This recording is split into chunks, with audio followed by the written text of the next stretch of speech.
everybody, how's it going? Sitting back here with my very good friend and the creator of Guitar Tone Mastery, Scott Elliott. Now, I know a shit ton of you guys went and bought that course, and we are very grateful for that. And it's seriously probably the greatest course on modern guitar metal desktop production I've ever come across. It's certainly in depth. I really like Scott's methodology and how he takes you through all the steps and whatnot. It's super cool. Anyway, welcome to the show, Scott. How's it going? It's going well, and thanks for that intro. I'm blushing already, so I don't even know what to say anymore. It's all cool, man. Anyway, so what are we going to talk about today? What's today's topic? We're talking about mistakes in metal production, are we? Well, I mean, mistakes, not only metal, just overall mixing mistakes. And these are not like, make sure you notch out your bass guitar and your kick drum. I mean, more high-level stuff that always gets ignored. Stuff that, seems like, duh. Oh, like learning the bass line.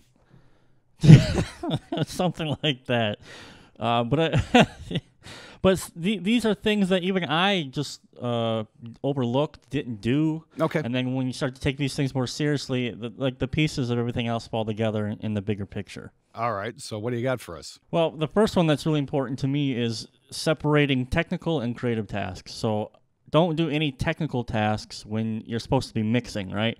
Because I think some people honestly forget that when you're mixing, the act of mixing, that is a very creative process. You're thinking how to make the song fit, what to do, what moves to make. So if you are doing this and then you realize, I need to make a drum edit here, you've completely just taken yourself out of the flow of mixing. And flow is a very important aspect of doing anything creative. I'm definitely guilty of making that mistake. Going along like, fuck, I got to change this here. It's like, son of a... Anyway. And then it seems like every time that happens, you go ahead and make the drum edit, everything's great, but then it's almost like you hit a block and you're like, what the hell was I doing? Yeah. Oh yeah. That's pretty much me every single day with whatever I'm doing. It's like, I got this to do, and then it's like, Facebook. It's like fucking. Yeah. How you doing? Ding ding ding ding ding. Yeah. And then really, it's like, what the hell was I doing? Yeah, that's exactly it too. And it's harder to get back into that original flow state because it takes a good 15-20 minutes, and it's pretty much when you break it, you're basically done. It's better just to save, close, go away for a solid half hour, and come back and try to just restart again. So I used to be super bad at that. I would record a riff. Oh man, that sounds great.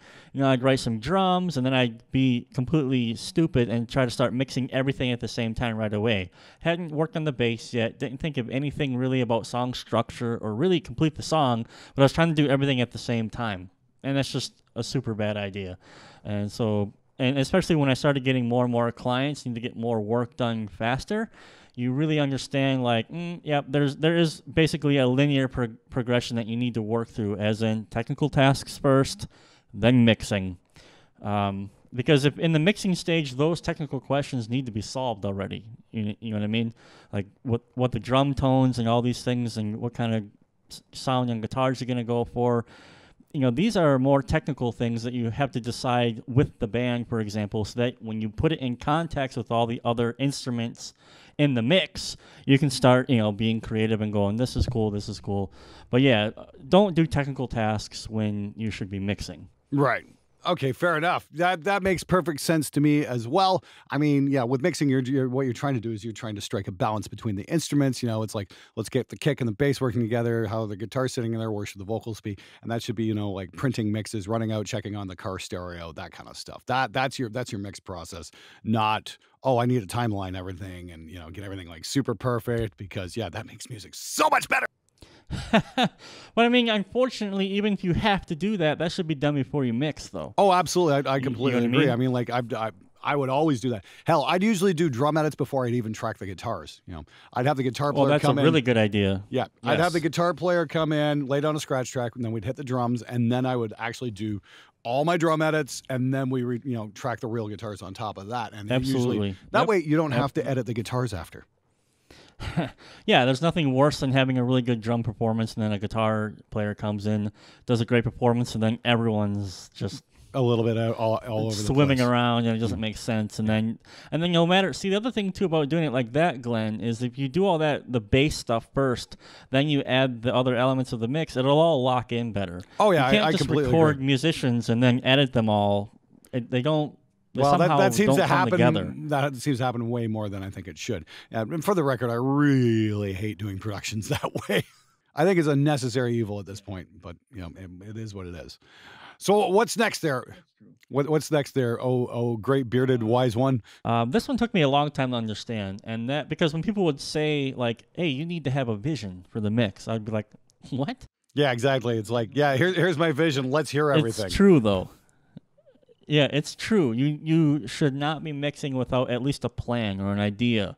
Okay, fine. A plan or of- an idea sounds great. A vision sounds like some fucking new age bullshit that you should probably avoid that advice. Oh, my vision is we're going to take the band to this level. Oh, fuck off. Sure.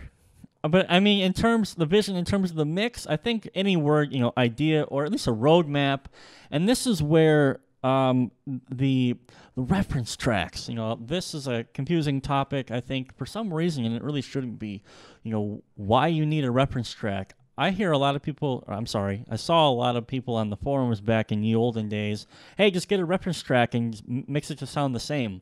It's not as simple as that. Yeah, it never is. You can have multiple reference tracks for multiple reasons, but you need to make sure all those reference tracks make sense for, okay, what kind of band do you have? Oh, yeah. What kind of vocalists do they have? Mm-hmm. Do they play guitar similar weight? Is the drummers? All these things have to match. Oh, yeah, so I agree. reference track makes sense. Yeah, exactly. It's like if I was doing like a heavier band like Aquila, I'd be pulling up In Flames Clayman and Carcass Heartwork, you know what I mean? Because those are some amazing sounding records. But if I'm, working with a band like Betrayer, it's like pull up, Countdown to Extinction or something like that, because those guys were really kind of in that whole Megadeth kind of vein. So there you go. It's like that's great ideas. Pick your reference tracks to go with the genre of music you're working with. Absolutely. And those reference tracks, I mean, they will point you in the direction of where you could go with your song, right? It's like, okay, he did this with the low end, he did this with the high. I got to do exactly the same thing. It's not going to work like that. It never does. Because the material that you recorded is different. But that's the plan. You can be like, okay, this makes sense. We could move this way, and invariably every single time you're going to go off on your own little way, because that's basically the music dictates what you have to do. Right. You know what I mean? And so I remember when I started being like, oh, I just need reference tracks. Okay, I need a reference track with great low end. And then you make silly decisions. Like this track has great low end, and then it's like just a hard rock track, and I'm trying to mix black metal. It's like, come on, dude. You know what I mean? A little bit of deductive reasoning here goes a long way. So, every genre, like Glenn just said, has its own particular way it gets mixed. So, I mean, for better or worse, you're kind of in that, box. I mean, you can go outside the box a little bit, but you can't have a gent sound without a gent, guitar sound. It's just not gent anymore. You know what I mean? So these basic things have to be true. So, and then you can develop a plan by picking good reference tracks. And then, like I say, you'll always go your own way eventually because the music is different. But at least you won't feel helpless. Like, oh my God, where do I start? All right. So what's next on your list?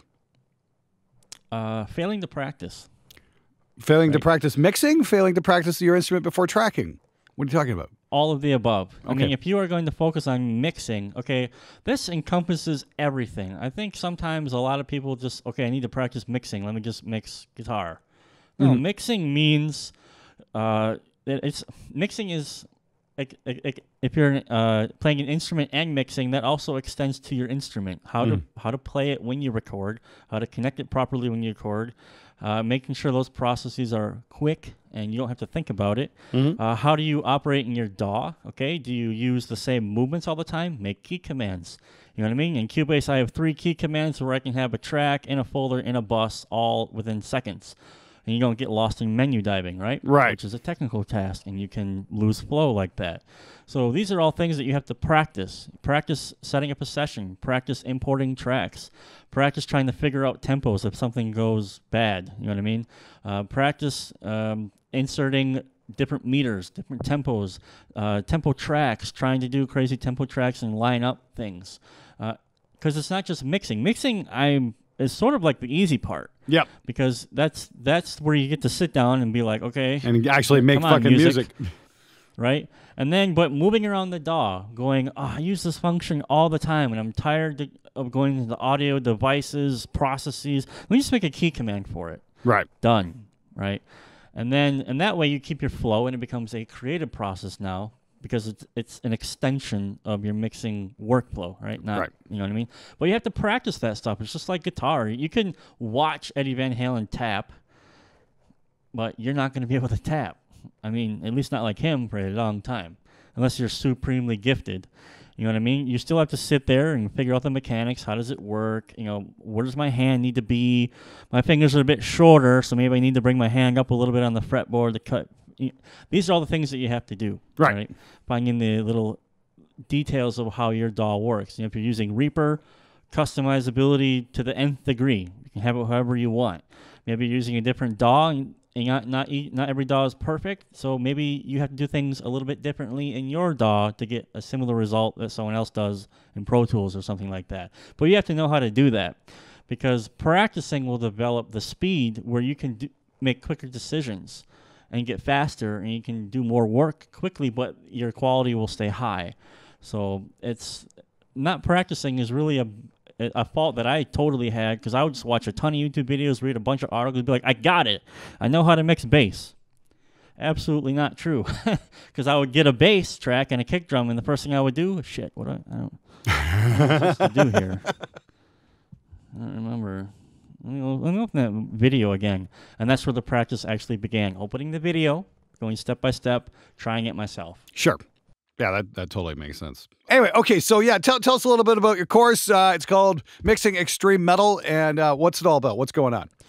So here's the thing. Straight off the bat, it's over 10 hours long, and I just want to be upfront and say mixing is about 1/3 of it, okay? Because what I really realize is there's mixing courses, great courses. Your stuff is that Reaper course you did was outstanding. Thank you very much. With the free plugins, but no one really shows what you have to do to get to that point.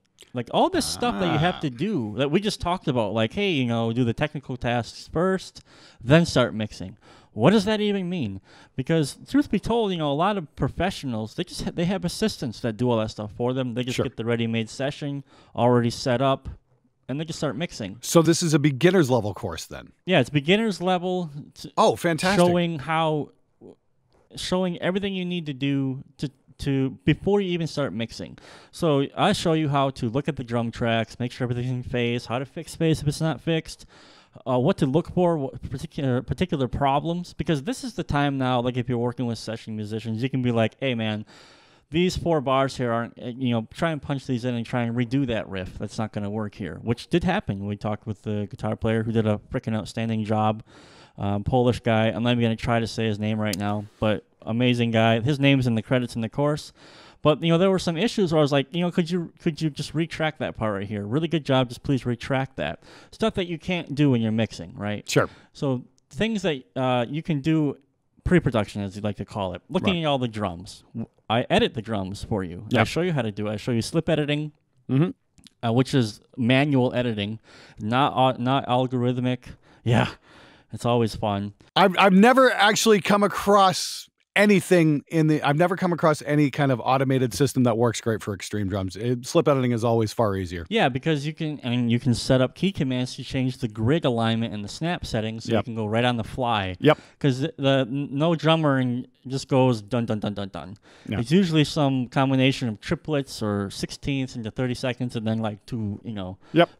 And there's no algorithm. You'd have to go back and fix it, and it would just be a nightmare. So double bass in this song, blast beats in the song, gravity blast, all right? My favorite. With the drums. Sure. And I show you how to deal with all these things. Sure. Right? Oh, okay, great. Because yeah, it's like gravity blast. I always find it's like, you know, it's like, oh yeah, they sound great on record. Go see the band live, and it's like, you know, you get to the part where the gravity blast is, and the snare just vanishes because they're hitting it like tick tick tick tick. Of course. Yep. And yeah, but just by the way and that's cool. I also explain how the technique of a gravity blast works in the course. Okay, great. Because I also realized that not everyone's a drummer. You know what I mean? Sure. I'm an extreme drummer. I know the technique of a gravity blast. I know what's happening. Yeah, it's basically get a but feather some people out. might be like, what do I do? Yeah. Okay, fair enough. What'd you say? I said it's basically, go get a feather and hit your snare drum with it really fast. Well, by the nature of the technique, because the height of rise just can't be that high by the nature of physics, by the way you play it. It's fine. But I mean, the thing is, if you're doing a grindcore band that uses that stuff, you got to learn how to deal with it. Sure. So I show what you can do here, also how to edit blast beats, keeping them normal, and showing that it's not just looking at the snare drum and the kick, but you can make decisions on edits when you look at like the 4 upcoming measures. Be like, okay, we got a hi-hat here, some crashes. You know what I'm going to do? I'm going to make one cut here and just go, boop, done. And and those 4 measures are edited, per se, right? Whereas algorithmic is just going to slice at every single thing, and then you got to go back and try and fix it. Not only that, all the guitar parts, the bass, all right, and Tim, my great friend Tim Wilson, did the bass parts, making sure that the bass is uniform, played uniformly, not super dynamic where it's like, this is going to be a pain, but where that's the mark of a great bass player, right? Having a uniform picking performance where everything comes out nice and clean. Yep. And being able to understand, this part maybe we got to retract this section here, it gets a little bit too dynamic, or so on and so forth. Vocals, I mean, what do you got to look for with the vocals? Clipping, distortion, issues, resonance problems. We had some resonance problems in this particular course that were not retracked, so I show you how to fix them. Oh, very good. Fix them.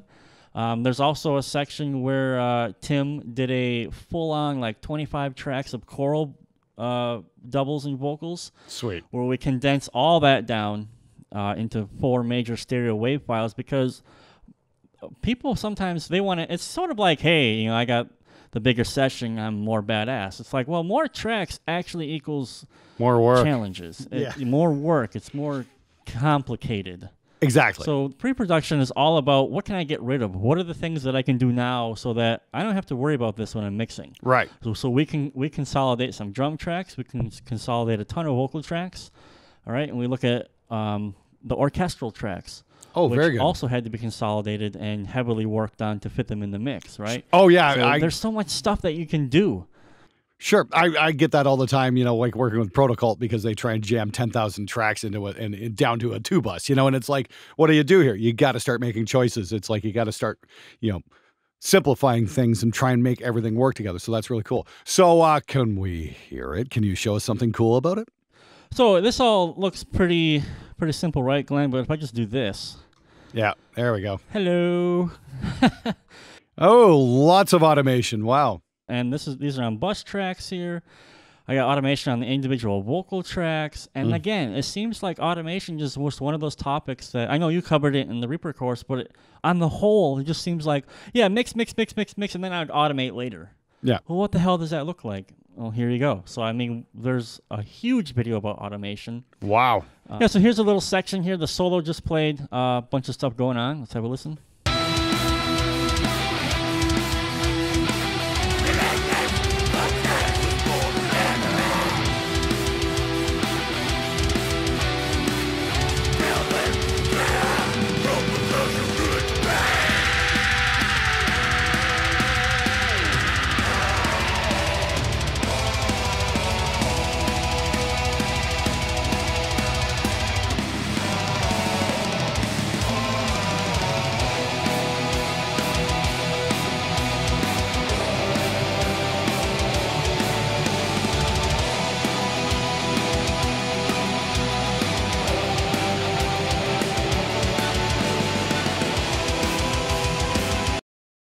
All right, so that's a really cool section to show, because, I mean, there's rhythm. Okay, at any point in time, there's usually 3 or 4 different melodies happening at the same time.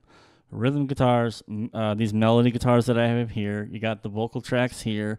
You had the orchestral stuff here, which different parts of brass and strings. Then we went into the big old choral section that also has, I mean, tons of shit happening all the time, right? Right. And that's where, you can almost say that mixing extreme metal here has a double meaning, in that the techniques that you would have to use to mix will be a bit more extreme than you would be used to. like a big open rock band, you can just be like, yeah, it sounds great. Here you really need to be like, oh my God, 3 different melodies. What should be, what should be the main melody here? What goes in the background? How does this, and a main part of that is getting the drums to cut through, which is right. What I really wanted to chat about. Yeah, here. it's just on first listen here. That's definitely a sampled kick. Toms are real, and snare seems to be a little bit of a mixture, but you can tell there's a real snare in here because you just hear a little bit of coming off the hi-hat. Yeah, so the kick is completely, and I explained that in my course why I don't even care about a drum kick in this style of music. Doesn't bother. It's just going to be another thing to deal with in the overheads.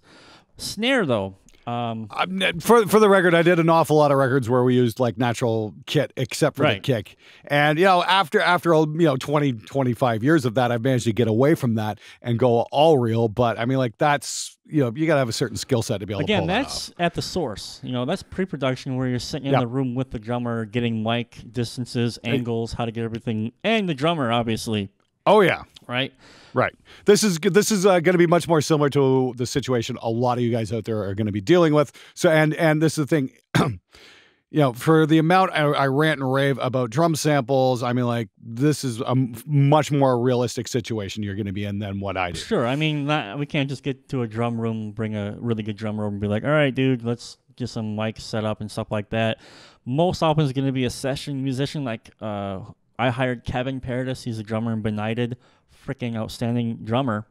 Performance is fantastic. But hi-hat bleed is hi-hat bleed. That's the curse. What it is, right? Metal's curse, man. It's just, it drives me insane. You can't get away from it no matter what you do. Now, Glenn is basically correct. This is a real snare. Okay, that's completely real. Did you take a bottom mic? Bottom mic is completely natural. I didn't do anything. Just kept the bottom mic there. Yeah, let's hear it. There we go. Apparently. Okay. Yeah, so it's totally there. It's totally real. Great. Yeah, that's awesome. I typically don't do anything with bottom snare mics. Just usually bring them down. I use a lot of bottom snare in my mixes, but then again, Scott's got a slightly different discipline, so he's going to look at things slightly different. That's what's cool about mixing is everybody's got their kind of their own spin on it, and if we don't try and copy each other, we can wind up with different sounding things, which is kind of cool. Well, I watched Glenn's course, mixing metal and Reaper with the free plugins thing, especially the automation part, which I really liked. Again. Even if I have a good grasp of what I should be doing, it's always good to because Glenn works on his thing. He'll have knowledge that I don't have. That's just the way it works. Right. And vice versa, right? Exactly. So that's why I found your guitar course so intriguing because you had such a great spin on it. Like, wow, this is so cool. That a lot. I'm super humbled, by the messages that I get from people like, dude, fantastic. And I'm just... It is by far the greatest, modern metal guitar course ever when it comes to dealing with amps and that kind of stuff. Again, blushing. Now, the thing about the snare drum, it's real, okay? Mm-hmm. Now, I wanted, and I went through great lengths to try and keep it 100% real, right? I even bought that AIX DSP plugins, which are absolutely amazing, worth every cent that I paid for. But blast beats. Mm-hmm. It's like blast beats are this unique thing where you just have other problems. If you just have a nice big, like that AXI DSP plugin worked awesome on these sections. Just perfect. Sure. It's like, oh my God, it's like amazing. But then you hit a blast beat, and then what happened is the hi-hat bleed turned into a spike at about 4 or 5K, and it just, and you couldn't do anything about it. And so I had to basically bite the bullet. And what Kevin did for me is after he recorded the song for me, he just took, samples of his entire drum kit for me, tom, snare, kick, overhead, cymbals, so that in the event I could get in here and manually, take care of this particular problem. Some heads. Yeah. For the record, I that's something I recommend doing on every single session you do with a drummer is after you get everything, grab samples just in case. The reason why, because I didn't want necessarily to throw a trigger, a slate trigger on here, because again, like samples, I'm like, okay, I don't really care, but I wanted, I really liked the snare. I didn't want to get rid of it. Yeah, right? this is him playing the drum. It's just kind of, right. dropped in after the fact. The thing is I only used it where I needed it to. where I needed to. It's not, I didn't Sure. just go, all done. I'm like, this part sucks, this part sucks, this part, and then that's all I did. And this is done by hand, guys. All right, I went in here like this. The cool thing about Cubase here, this is a part, so I can edit this audio track non-destructively. Interesting. So what are you doing? Are you like automating the main snare mic down, and then you're bringing in those hits? It does it automatically. So if I mute this, it automatically comes back. Super amazing function. Yeah, that is pretty cool. Yeah, Alex has been on my ass to get on Cubase for ages, so maybe there's some truth to that. This is a really great feature of Cubase where I can make this a part. I open it in this editor here. I can drag in the basically what I want to replace. So like I said, if I mute this original part comes back. Let's hear it. Yeah.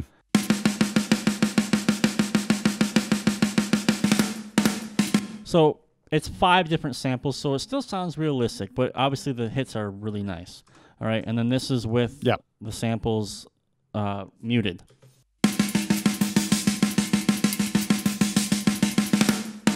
Pretty obvious, I think. Yeah, it's not bad. It's pretty close. The two are pretty close to each other. I mean, like honestly, I probably would have left the original mic in, but that's just me. I thought you did a very good job of killing that bleed. I appreciate it. Well, dude, I got a lot of stuff going on. We talk, and it's nothing groundbreaking. Like I said, mixing is about 1/3 of the course. Can you when you're doing replacements like that? Can you blend the two? I have never tried that. Let's see if we can do that right now. I would imagine maybe. Yeah. So I can bring the gain down and blend it by hand as well. I would imagine. Have everything going on at the same time. Yeah. You might even want to do that at some point. Okay, that's pretty cool. And then so I did this with the toms. So it looks like you've heavily gated those by hand. Yes. Yep, I gated them. So I gated them. Same thing. I approached this from the beginning like I didn't immediately jump like I'm just going to replace everything. I was like, you know what? These sound like I could do without it, right? But again, the nature of playing faster on the drums, there's 2 things that happens. You don't get a perfect dead center hit because you're moving around the kit really fast, and this height of rise on the stick is significantly lower. On toms, that translates to buzzing. So you get a bzz instead of a bum-bum. And then so you'll hear the rattle of the actual kit. You'll hear the rattle of the drum a little bit more, and then almost invariably there's a crash or a china right after the tom fill. So I just took the samples that Kevin did, went in by hand, laid them in, and then drum bleed pretty much. Oh wow! For the most part. Is that on every single tom fill? Every single tom fill. Every single hit. Oh wow! Yep. And that's what I mean. That's the difference between a cool rock groovy beat where a guy's just laying in the pocket and mixing extreme metal. Wow. Okay, so that's obviously a very different way of doing things than I would do, and I'm not saying one's right or the other. I mean, I've got my own feelings on that, and you guys are well familiar with that. So, what's the deal here? What's the course? What's your 10-hour course going for these days? Dude, I just want to help as much people as I can, so it's I just priced it at $87 for launch, and I think 10 hours, A to Z, absolutely everything that you would want to know about, to include creating a mastering session for the master engineer. Oh, fantastic. And it's 87, but it's $87 for this week kind of thing. Yep, that's just the launch price, and then it's going to be $147. But I think Pro Mix Academy has agreed to bundle the Guitar Tone Mastery course and this one together, so you can get both for $147. If you don't have Guitar Tone Mastery yet, you can grab both of these for the price of just the one course. And that's going to be available for the next 9 days, this weekend and up till next weekend. So if you haven't got Guitar Tone Mastery and you want to get better at your mixing your guitar tones, I'd really recommend that because that's one of my absolute favorite courses on Pro Mix Academy. And if you want to check out a whole thing on drum productions, which is very much a modern style of mixing extreme metal, check it out. So you can get them both for $147. Yep. Not bad. And like I say, the mixing is it's one small piece of it. We talk a lot about getting the drums ready, prepped. All these things that I just don't see a lot of folks chatting about. It's just all about the mixing. Right. So if you're kind of new at this and you're trying to wrap your head around it, this is probably exactly the kind of course you're looking for. I just want to say that we worked on this with Nero DSP. So I used Parallax for the bass, Nameless for the rhythm guitars, Pliny for the melody guitars, and Abazi for the solo guitars. and you get a 30% off voucher when you grab the course. So if there's one of those things that you're missing, bam, you can go ahead and grab that. You get absolutely everything. You get all the raw multi-tracks, all the raw drums, all my Cubase files, absolutely everything. Everything's bounced down, obviously. You get the multi-tracks here. You even get my key commands, my keyboard shortcuts, my Cubase settings. I have just everything in the kitchen sink. I'm giving it to you. Cool. Well, shit, there you go then. So, yeah, it's like, do you have templates there as well? Yep. Oh, speaking of templates, you're going to get presets for the guitar tones, which I never do, almost never. Ooh. So Nameless for the rhythm guitars, Pliny for the melody guitars, and Abazi for the solo. I've saved all those presets. You get them, okay? And then you have all of the Cubase sessions, absolutely everything. All right, so that sounds like an absolutely killer deal, especially because you get the 30% off voucher with Neural plugins, so that's kind of cool. If there's one of those you want to get your hands on, definitely recommend grabbing the course and getting yourself a really cool deal. But the two together with the Guitar Tone Mastery and Mixing Extreme Metal, that's an unbeatable deal you're only going to be able to get this week. So follow the link in the description below, click on that, get yourself something amazing and grow your skills. Glenn, it's always an honor to be on here with you, man. It's great to have you on, Scott. Always a pleasure having you on here as well. Anyway, thanks for sitting down with me, explaining this all to me. I can't wait to get my hands on this course and, see how you do it, because I find this stuff fascinating, how other people approach stuff. And I can always stand to learn new stuff too. I mean, that's my motto. Learn something new every day. I learned from you. So, your Reaper course was great. So, yeah. Thanks so much for being on the show, Scott. You guys grab the course while you can. Thanks for watching. Now get out there and make some metal, you amazing motherfuckers. What makes your course so great that we should drop down our hard-earned money on what you're trying to teach us? Well, I did it completely naked, so. Yeah. Okay. Wonderful.